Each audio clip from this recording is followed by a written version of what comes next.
International question! International question! International question! Brittany, location unknown. Ooh.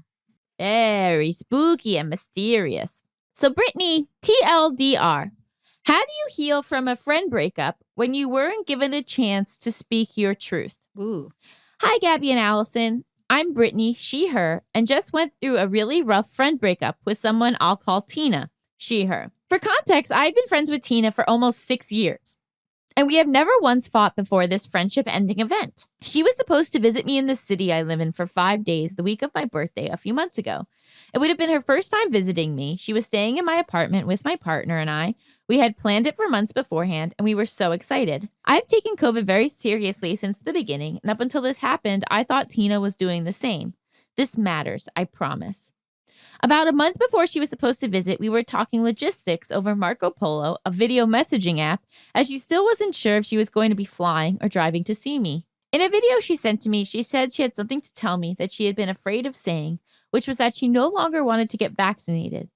She had already gotten her original J&J vaccine and had been telling me she planned to get the booster before the trip. She then said that she hoped this wouldn't change things and asked me explicitly if there was anything I needed to make sure she could still come and I would feel safe COVID-wise. She emphasized that all she wanted was open communication. At first, I was mostly just surprised. It seemed like a sudden change of opinion, and I wondered what led to that decision for her. I talked it over with my partner and later on with my therapist and came up with some things that would help me limit the risk of COVID during Tina's visit. The day after Tina sent the video, I responded with a lengthy text that I tried really hard to be clear, but as kind as possible about my needs. Okay, also they included the messages for context, but I have to be honest, I didn't read them. But I believe everything that they're saying. Yeah, you were kind. You were clear but kind. Yeah, and the messages included masking up a couple days before the trip to limit exposure, taking a rapid test the day she left to come see us, considering driving over flying to limit contact with other people. Okay. I also made sure to say that my partner and I would be masking and testing. We were already regularly doing those things as well to ensure her safety too. I said I was surprised about her vaccine decision only because it wasn't her viewpoint up until recently, but I'd be open to hearing her out as to why she made that choice in a non-judgmental way. I told her I love her, care about her, appreciate being given the space to ask for what I need, and I truly hope she'd still come. Here's the twist.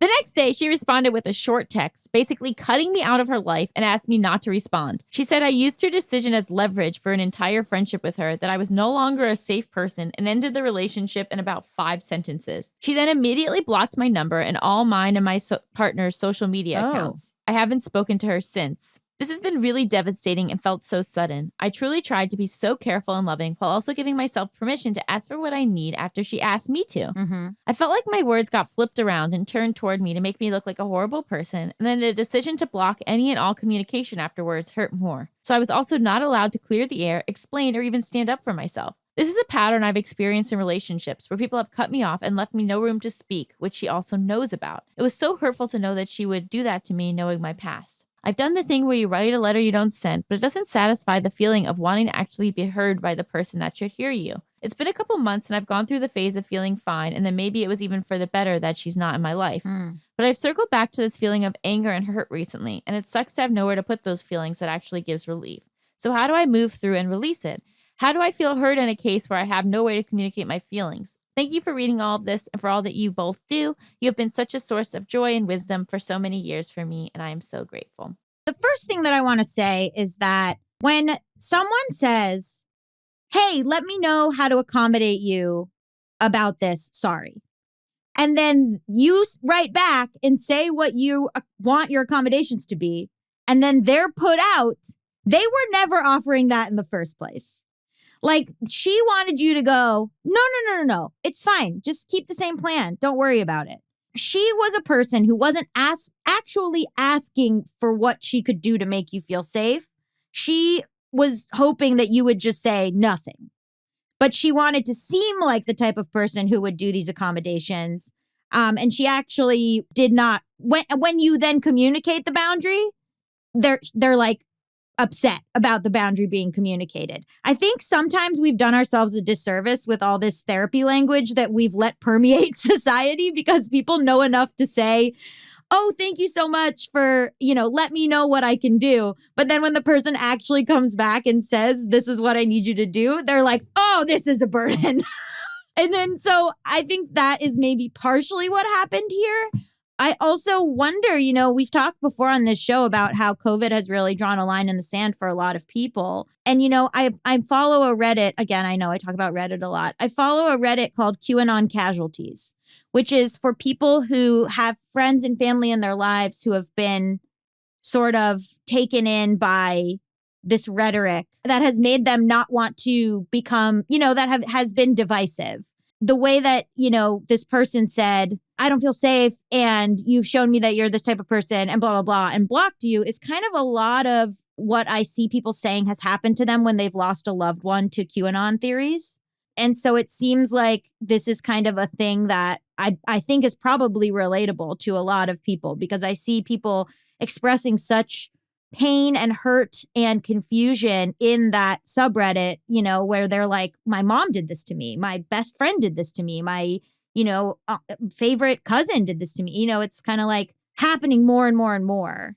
As for what to do with the feelings, it's as serious as a regular breakup. I think sometimes we say that friend breakups aren't as difficult or shouldn't be so emotional, shouldn't take up so much of your time. But I think what you're describing deserves the same level of emotional gentleness with yourself as if you were going through a romantic breakup. Definitely. And I think objectively, I think you can maybe see that what happened here had maybe more to do with whatever she was going through and whatever, like she was obviously hypersensitive to something that was, you were sort of set up to fail in that That's situation. What I'm saying.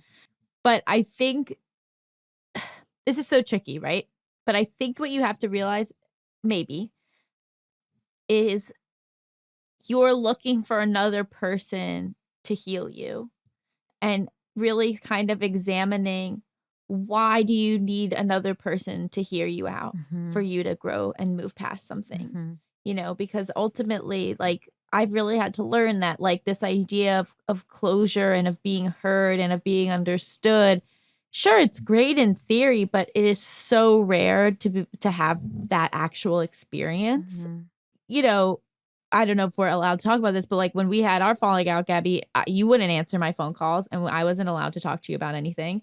And I had to just like sit with that feeling of like, like I found out something had happened and I wanted to talk about it and you didn't want to talk to me.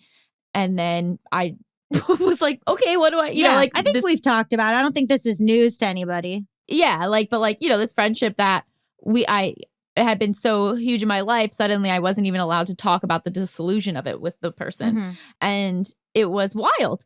And, having had multiple friendships and relationships end in Abrupt and, I'm not talking about this like, oh, this is what I think it must be like. Like I've been in this situation and I've had a lot of relationships end abruptly and without we both have any clarity or and I really had to realize that it's like, everything that I think that I can get through the experience of having my voice heard and through the experience of quote unquote closure with another person is actually something that I can give myself.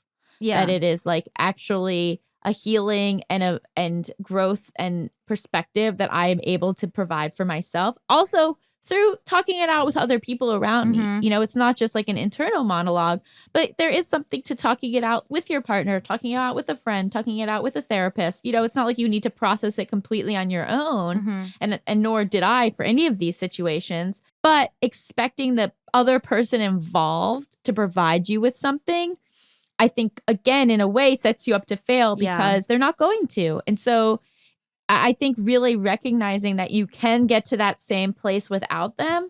Just between us.